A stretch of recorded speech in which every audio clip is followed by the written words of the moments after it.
All right, welcome everybody. Today we are going to be talking about constructing your offer. How do you come up with the offer, and what's the best method for doing that, or what are the different ways for doing that?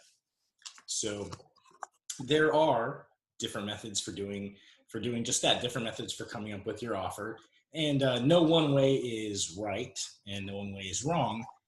In fact, I actually like to use multiple ways to look at a property or look at a deal, and that way it gives me a couple different perspectives. And I may come up with three different offer numbers, but then using those, it kind of shapes my overall my ultimate number will be.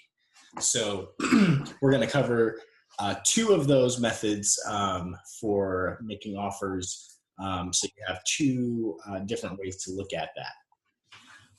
So yeah. So the first off, ultimately we need to know what's the after repair value.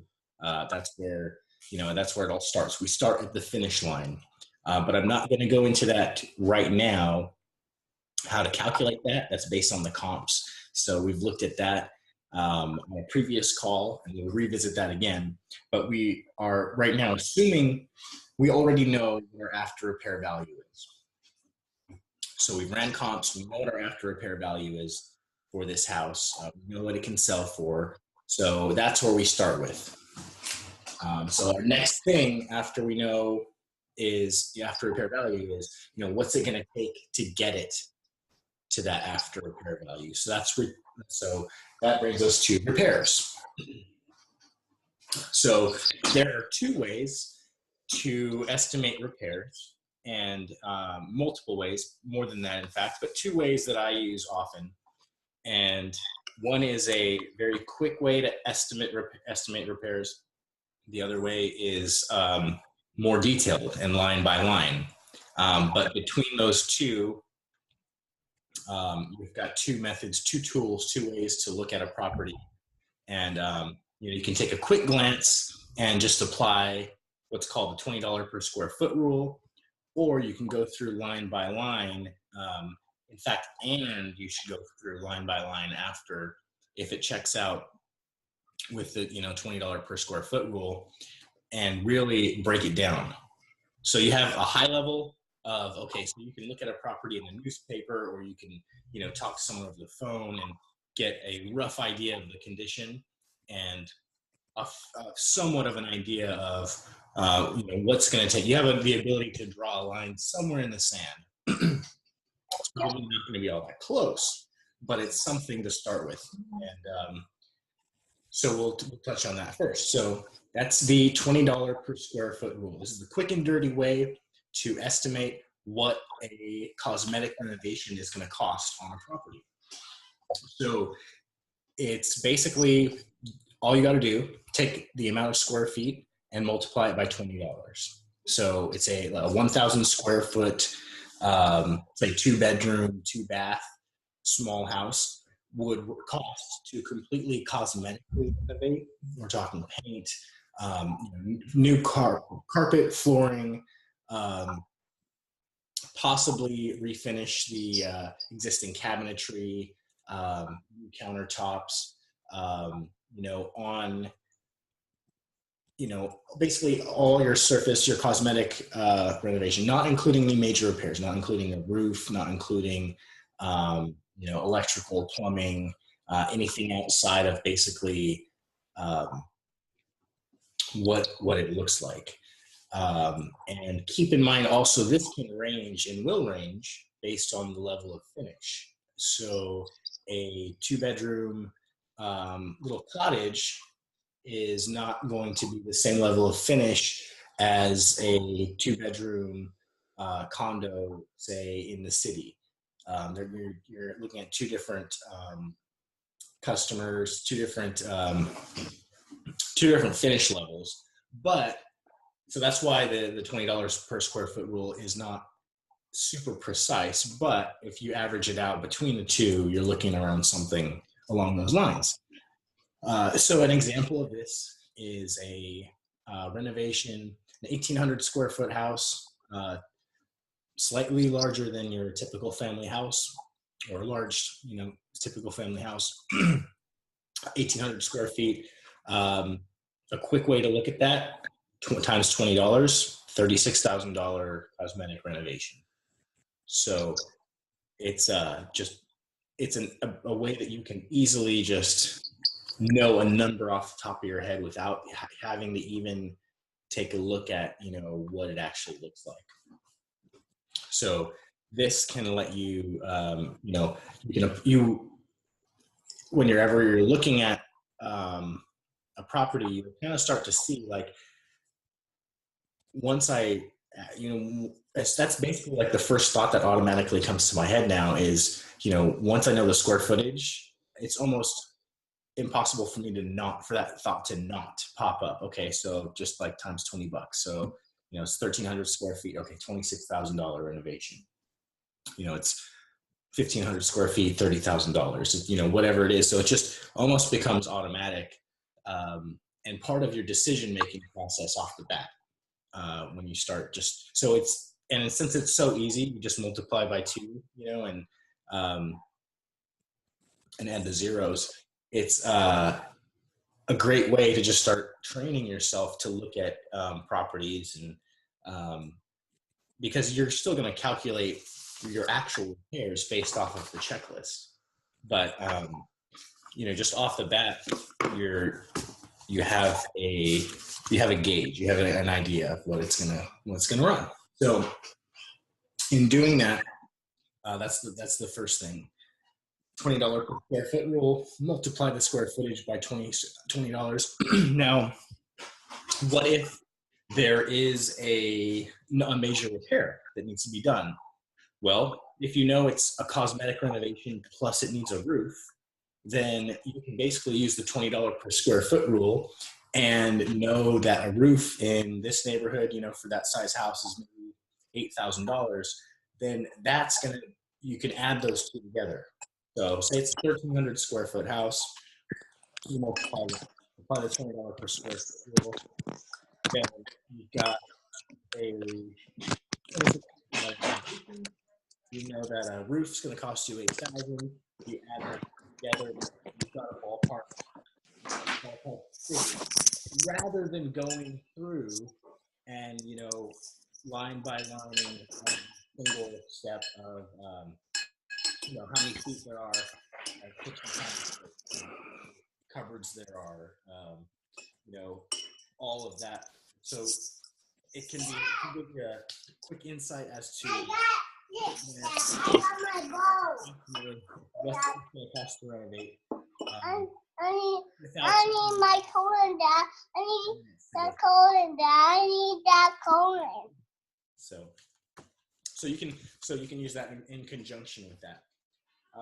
The next thing is, if you've gone through the lessons, you'll have seen the property walkthrough checklist, and then the repair cost guide, the general repair cost guide. So this is the technical, the other one is the high level, just, overview, ballpark, edges are kind of fuzzy, not exactly sure. This is the much more narrow, laser focused, pinpointed, okay, line by line, this is what it's going to cost. Of course, still an estimate, but a much closer estimate. You narrow it down from this, ballpark to this ballpark. And so if you are, you want it to check out, you're going to get a ballpark idea of what to offer, kind of. You'll start to get a feel based on the $20 per square foot rule, and you'll kind of, by using this, then you'll know, okay, so a roof is probably going to cost me this much, or, it needs everything, mostly cosmetic, except for it also looks like it needs a water heater because it hasn't been replaced in 25 years.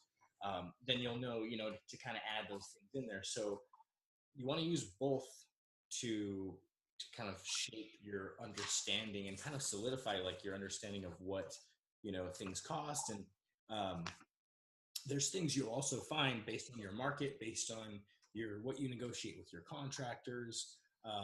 Just there's variables that you'll find that you'll know, okay, this based on my last flip cost me this, so I know this is exactly or darn near close to this if I use the same contractor and the same supplier or whatnot. So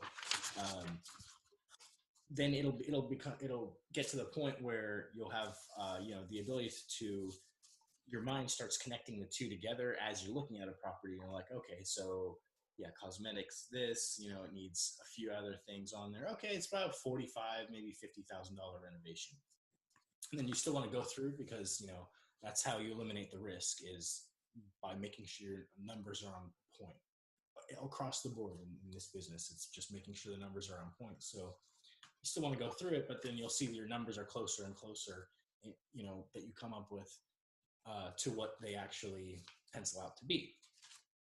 So using the walkthrough checklist, it's very straightforward. Basically, you're just walking the property, assessing the condition of the items on here, and you don't have to overthink it. You're just looking at it through the eye of a typical consumer. Even like it doesn't even have to be that level of looking at it like an investor. Really, you're just looking at it like a retail buyer who's walking through and just looking at it with pretty untrained eyes, almost saying, okay, this is either I'm going to keep this because it looks new, I'm going to repair this because it's repairable, maybe it needs new paint, maybe there's a hole that needs to be patched, or I'm going to replace it. It's it's a sink with a crack in it, or a new toilet, or a light fixture, something you're just going to replacement item. So using basically untrained eyes, you're able to go through and just mark those things, and then you go back and bust out the general repair checklist, cost guide, and then assign the dollar figures to each item, and you come up with your total estimate. So are those forms in your vault? Yes, yeah, these are in the resource vault, absolutely. So then that will arrive at a number. So for the offer, you need just, first thing you need to know is the after repair value. But then after that, we need to know what's it going to take to get there. So using the $20 per square foot rule and then the repair cost sheet, those two together will give you what your repair estimate is.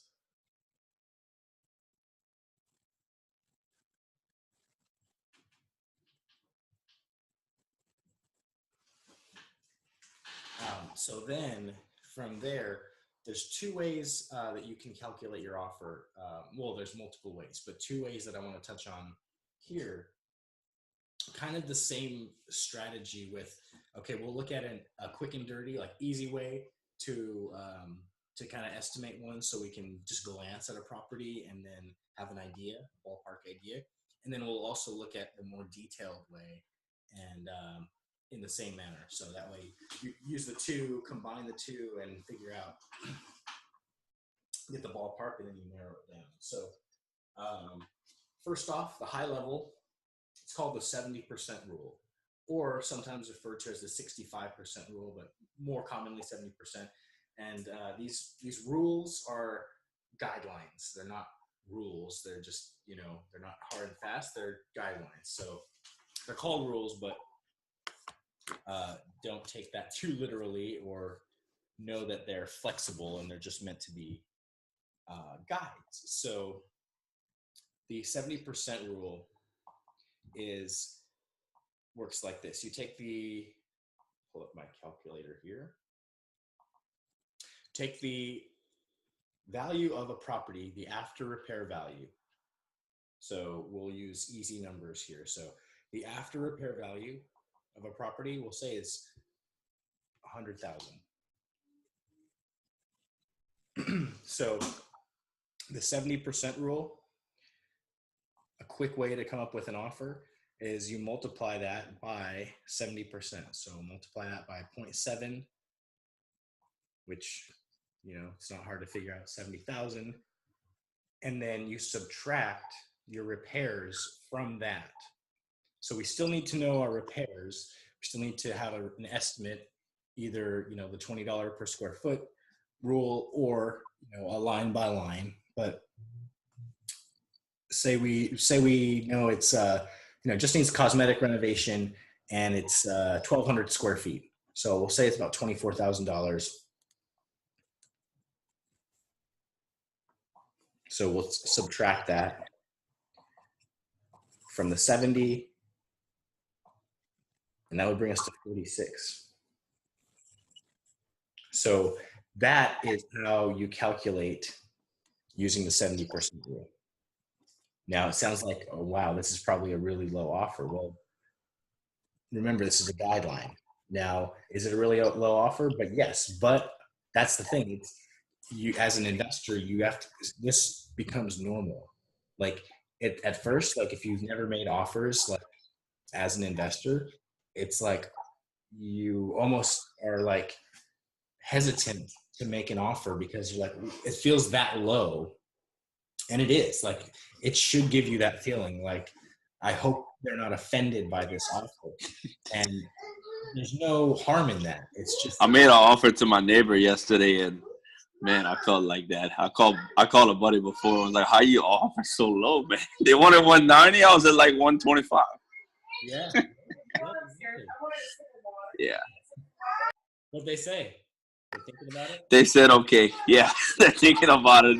They didn't run to the bank for sure, because they were gonna have to start close for sure. Because I think they owe like 170 on it, but it's not great. They don't have a great equity position, but they've been not living in it for like 6 months. So it's like they need to sell it. Okay. Yeah. Yeah. So it wasn't a no, but it wasn't a yes. So, yeah, it's just one of those things. It's naturally uncomfortable because you don't want to offend, someone, but, and we're conditioned to, pay the price that is on price tags, especially, that's the culture here. Whereas in some other cultures, it's much more negotiation, bargaining based and things. It's just kind of how we're conditioned here. So it's a little bit of a, got to kind of swallow that and just, put it out there and just say, hey, this is what I'm able to pay. And you're able to justify it too, because it's all just numbers based. But it does feel, it's normal for that to feel uncomfortable. We'll take it a step further. If you're wholesaling it, your wholesale fee also actually comes off of that, because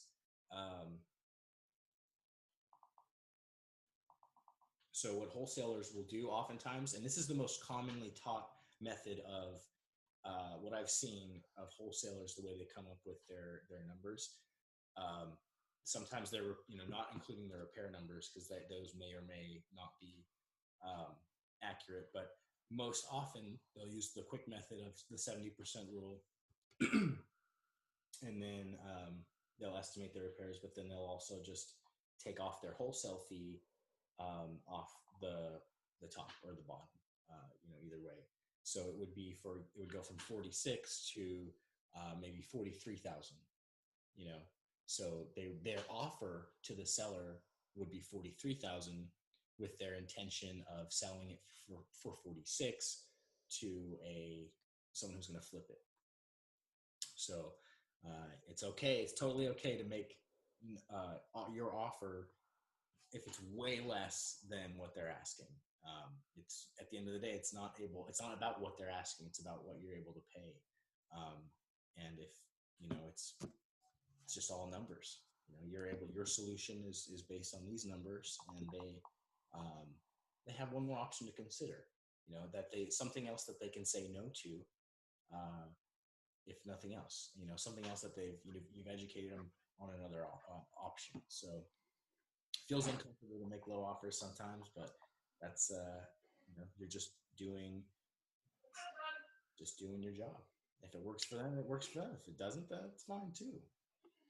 So I was hesitant to approach the was it Iron Lending or something like this? Who you dealing? Because once you get an offer, the next step you gotta present something. But I haven't presented anything to anyone to even know if that offer that I gave them would have been if a bank would have even approved me. Maybe you understand what I'm saying? Do I have to? Yeah. I'm not as organized as you are, so I probably have to put all I don't even know what I have to put together. No, Like a financial statement, or is it a bunch of stuff, or? no. So the first, if you're dealing directly, if you're making an offer directly to a seller, you don't have to go through all of the hoops and everything that you would typically when you're making an offer to on a property that's listed, or with with an agent or it's on the MLS or anything. When it's just myself and the seller, I use a two-page two-page cash offer or seller finance offer letter that's in the resource vault, and it's just basic. It lays out because the California offer form is 10 pages of just text after disclosure, blah blah blah stuff, just like all this stuff that doesn't really mean anything to the seller. It doesn't change the way that is going to be like that we're going to do business. It just has it's all the stuff that they have to put in there now because it's the California if you're listing as a real estate agent. So I make it simple. The seller wants it simple. I want it simple. When things are easy, people it's easier to do business. People will go for it. So it's basically a two-page letter of intent, which says I am making an offer to purchase this property in cash to close by this date. And there's an inspection day, inspection period clause in there, so you can set that at what you want it at. You can set the closing at what you want it at. But with that, once they accept that, once they sign that, that's all you need to open escrow. And I am not sure if Louisiana, do you guys use title companies or have attorneys close transactions? It's attorneys, right? There's usually a real estate attorney. Yeah. Okay. Like, I think so. That's how I've done it in the past. I don't know if there's, but there also is title companies. So I don't know.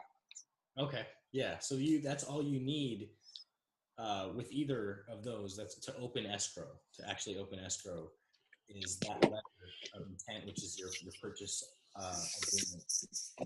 So that's all it takes. So, okay, go ahead. No, I was gonna say. So the next step, finding the damn financing. Okay, so then exactly. So the next step is you call Iron Bridge or whoever your hard is, and you let them know, hey, I've got a deal. This is what I'm looking at. This is the after repair value, $250,000. It's looking like it's going to need about 35 in repairs, 35 to 40. It needs this and this and this, and then they'll tell you, okay, so they'll look at the numbers, and if it makes sense for them, they'll be like, all right, well, here's a pre-approval letter or a proof of funds, and you really won't even need a proof of funds at that point for that one because your offer is already accepted. But basically the first time you go through this process with a lender, then you'll be on file with them. So you'll have a proof of funds, which is just as good as a bank account with whatever amount they put on there. So for your next, so you're kind of setting yourself up for the next offers that you make in this process as well. But basically, you apply for the loan through Iron Bridge. They run the numbers, and if the numbers make sense, then they move forward with the process. It's pretty straightforward. There's a lot less hoops to jump through than even when you're buying a house to live in. They're pretty much concerned just with the assets. And they'll want to know a little bit about your history as far as experience with properties and real estate, but the emphasis is on the asset in hand that they're lending on. If you've got the right number, got the property under contract at the right price, then we'll have no problem finding funding for it. Okay. So do they look at your comps? Is that what you show them? Like you show them like your 3 comps or whatever it is that are similar in the area? Is that what you show like with the application on the job? Yeah, in fact, they'll I recommend calling and talking over the phone, and running the deal by them, and then having your comps so you're prepared, and even being able to email those if they want to see them. But also they'll run comps as well. Mm. But then that way the two of you, you paint an even clearer or more, a bigger picture of, because they may have a comp that you may not have seen, or you might have one that they've not seen, and it just gets uh, mitigates risk more and more. The more, because um, the more eyes on it are, the better. Right. You know, that way you kind of leverage their experience too, and what they're focused on. Yeah. Well, thanks, man. Yeah, yeah, absolutely. That's the next step. Because I have a house in my backyard that I'm like doing some stuff on that I'm thinking about like getting funding through Ironbridge for and like buying it from my wife. But I'm not like I don't know. I just want to do the process, Yeah, yeah. like the funding process. Maybe I'm crazy, but I have like 5 houses on some land that like all need work. They're like fix and flip type projects. Yeah, that's what you're saying. That's on the post. So what's the next step? You're So right now I'm like at electrical in my mom's house in the back, but it's like it's on its own separate property. okay. I think I need to get funding. I think that's all I need. I'm Cool. not gonna I'm gonna just refinance. There's gonna be more of a fix and then refinance deal. I think so. That's what I would like to do, anyways.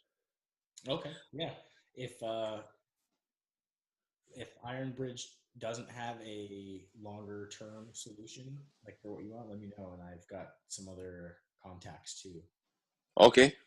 So yeah, yeah, definitely. So I guess the next step for me is I gotta run comps on like a 2 bedroom, 2 bath in my area, or do I just call these people with this deal? Like that's I always get hung up on this part. That's why I have a bunch of projects like half finished because I just wait to self fund them. Oh, yeah, I got you. I got you. Yeah, you're right. The next step is to know the numbers, to run the comps, to make sure that, so that way when you call the lender, to make sure that you've got, before they even analyze it, that you're sure you've got a deal, basically. So, you're sure you've got, um, in this situation, it's slightly different because you already own them. But I would Right. say, so it's not like you're, thinking Trying about, to but since right. you're trying to secure financing, yeah, you'd want to figure out what they're worth approximately, or what it would be worth after repair value, and go from there. Okay. All right. Well then that's what I'm gonna do. I'm gonna get off the phone and start working on that. I appreciate it, Jeremy. I'll see you next Thursday, hopefully with a deal. Awesome. Cool, man. All right. Have a Good good. night. Yeah. You too. So I have a question. yes, As a realtor, can I use that 2-page form? you can. Yeah, you want to make sure that your broker is in the know, that you're working with a broker that is okay with that. Okay with Okay. that. But as long as that is, okay with them, it's totally all right, because you're using this not to represent anybody, or even to purchase a property that's listed, that's being represented. Um, you're using it as as an individual to purchase property for yourself or for your company. Yeah. Okay. I'll check. Great question. Great question. So with that, there's the 70% rule. That gives you a ballpark way to easily take a look at a property and address and see what it would, what your offer might be. So when you combine the $20 per square foot rule and the 70% rule, you're able to literally glance at a property and throw out a number. So is it, your number is not going to be super accurate, but it's going to be, something, say 1,200 square feet. We know, okay, it'll probably take about $24,000, and based on 70%. That's where we're going. Our after repair value is 100. We're going to knock off 30% down to 70, and then subtract our repairs from there. You can come up with an offer in 30 seconds. So you'll want to, of course, break it down and go through it line by line, because it helps you eliminate the risk. But it's very beneficial to be able to do that too at the same time, because if you come up with that number, and they're they're asking 200, then that, well, it's definitely not a deal at 200. But if they're asking 50, or they're asking 80, or 125, it basically lets you put things in perspective. Not that it matters what they're asking, but it gives you an idea when something pops up. Sometimes you'll see houses pop up on the market that are it kind of trains your eye. So you'll see something pop up and you're like, oh, that's unusually low. Like, that's a deal almost right off without even like why is that? So you start to, it kind of shapes your perspective and vision. Then depending on where you are, if you are in a lot of the Midwestern states, some of southern states too, property values are slightly lower than on the coasts. So the 65% rule may be more fitting. On the coast here of California, 75% can work. Even close to 80% can work, depending on the cost of the home. Just because each 1% is a larger dollar, a significantly larger dollar figure. It might be 3 times as much as a house in the Midwest, for example. So 70%, is a good baseline to start with. But then as you want to use these, think of these tools as rules and tools as tunable. Like, you can adjust them based on your market. They come from the factory, they come from the academy, with these settings. But if you see in your market that 78, 75% is closer to what your numbers pencil out to be, then you can start adjusting and just applying it at 75%.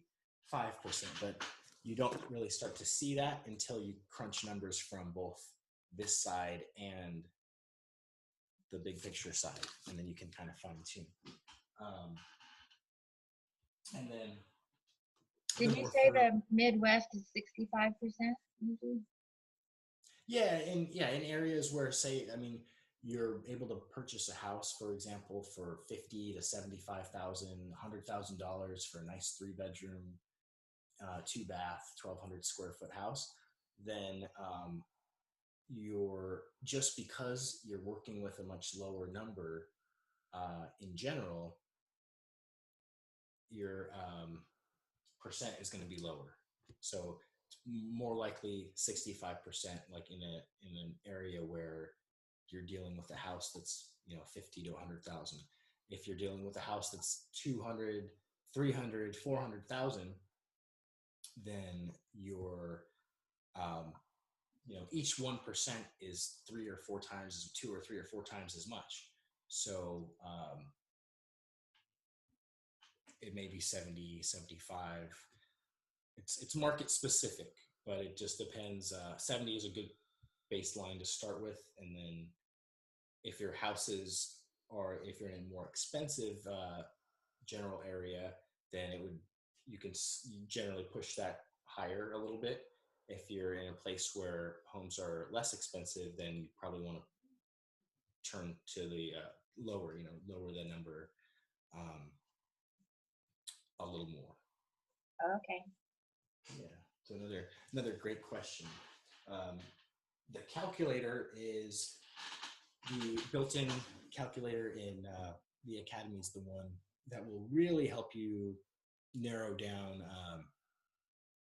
and kind of confirm your numbers. So there's a third method too, which is basically the one that I walked through in the academy is 10 to 20% of your after repair value is your profit. And that also is another third way to look at it. And so again, the more ways you look at it, if you've got three perspectives on this, you can see, okay, I've got a pretty good idea of what I need to be able to pay for this. The calculator, though, I like to use because of just that, because I'll crunch my numbers, I'll break it down, I'll know that I'll look at, okay, what's a 10 to 20% after repair value, the percentage of the profit, or of the after repair value to as the profit on there. Then with that, is it at least a minimum of 25,000? So it's got to meet those two criteria. So that crosses out anything below 25,000. And is 20% too aggressive? Sometimes if I'm going for a 20% profit, it might, if it's on a higher dollar property, then 20% might be too aggressive. It might push my offer too low. Though even at 12%, for example, I'm still well above that $25,000 minimum. So in that case, I'd want to not be so greedy, so to speak, not go for the 20%, but roll it back. Though keeping in mind, I want at least a $25,000 profit for it to be worth my time and what I'm putting at risk. But knowing that $50,000 profit is probably going to push my offer too low to be considered. So just balancing those in there, and then using the calculator to also look at it in a gives you another perspective to see, okay, the calculator is set up as a way to, you tell it basically how much money you're putting in and based on what return you're making on that money and what it's costing you. So the idea is, in general, that you can borrow money at 10%, 10 to 12% to fund your deals, and you're making close to between 30 and 40% per deal.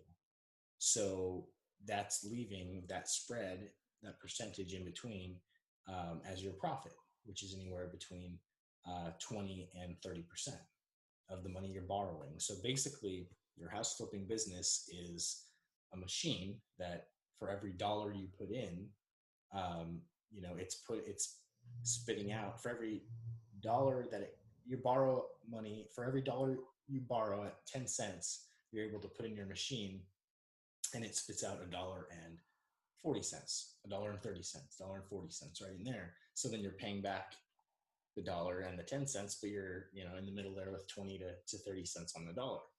So that's effectively what your house flipping business is, or what any business is really. And so that calculator lets you break it down using that annual percentage. So then you're able to look at your offer really in 2, even 3 ways and see, okay, so meets my minimum criteria of $25,000. Also, according to the offer calculator, it's saying that I should pay, 26,000. Okay, so that's 2 good signs for that. Based on the 70% rule, that's pretty much the weakest of those. The 70% rule is like that foggiest, draws a kind of line in the sand, but it's just ballpark.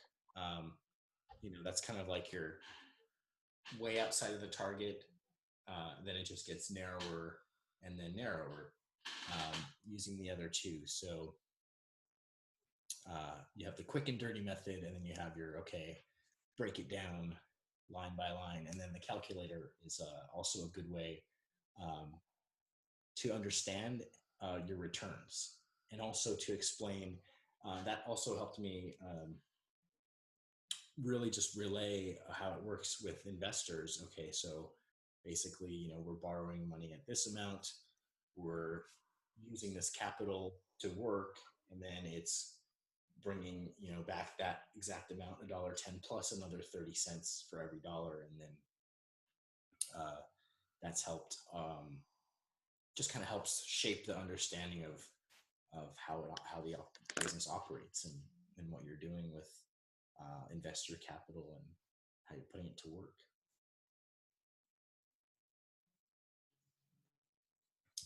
So that is constructing your offers, and we'll open it up for any questions on those things or any general questions. No, that was great. Thank you so much. Oh, well, thank you. Really helpful to have the 3 ways to check and balance everything. Great. I'm glad you enjoyed that. Yeah. Cool. All right. Well, if there are any questions, please post them in the Friendly Flipper Academy VIP, and I'll be in there to check and answer those. And I'll go ahead and end the recording now. Signing off. Thanks for joining. We'll see y'all soon.